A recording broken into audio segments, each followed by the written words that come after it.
I'm dyslexic. I didn't learn to read until I was 16. And I mean not two words in succession until I was 16. Severe, you know, inability to put two and two together at any point until I was well in my teens.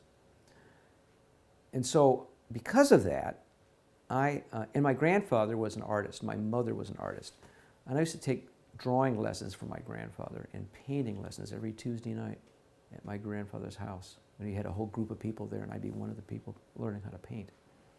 So, and that started at age 11.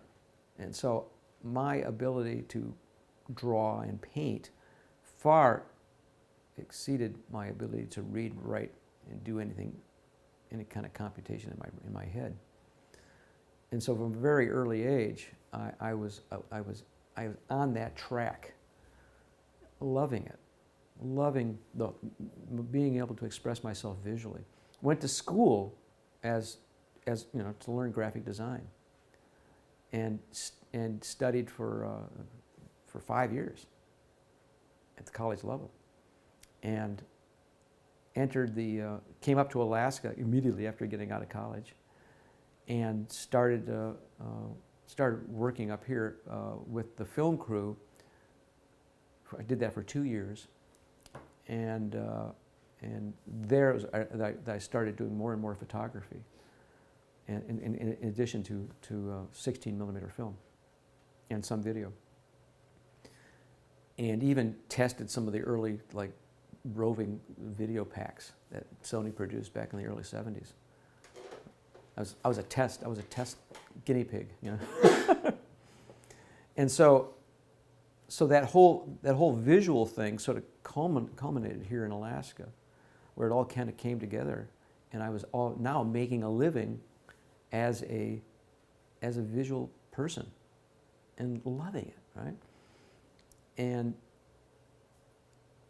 did my graphic design for about, I don't know, I guess it was about 8 years, and then went to Washington, D.C. to take a job for the National Geographic magazine, where I was a layout editor for 2 years. And I came there, and they hired me, and that's a long story, I won't get into that story, but they hired me basically to come in and redesign the magazine. So it was my job and my pleasure to help them step into the 20th century, because they were like back in the 50s in their processes, what they were doing. And they had never had a graphic designer on staff, and they had never had anybody who had any production background on staff. But it was all my graphic design background and my huge interest in photography was a perfect fit for the Geographic. So I came in and I was given the full rein to make as many changes as I could possibly make. And I think they thought that I was going to stick around for longer than 2 years. So I told them, I said, okay, this is a 2-year commitment because I'm going back to Alaska. And they all went, yeah, right, you know. And so at the end of 2 years, when I finally did say I was going to leave, I think the jaws just dropped and they couldn't believe that I was actually leaving. But what I learned at the Geographic is that my skills were pretty good, and that I was able to compete, and not just compete, but come out on top when head to head with other visual people, some of which were the top visual people in the world, right?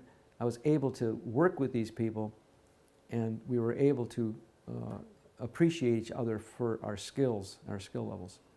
And I think that was the confidence builder that I really needed. So when I came away from the Geographic, I understood that I could work and hold my own with the best in the world. And I came back to Alaska with that new confidence and that new skill level. And it's been I've been, having fun ever since.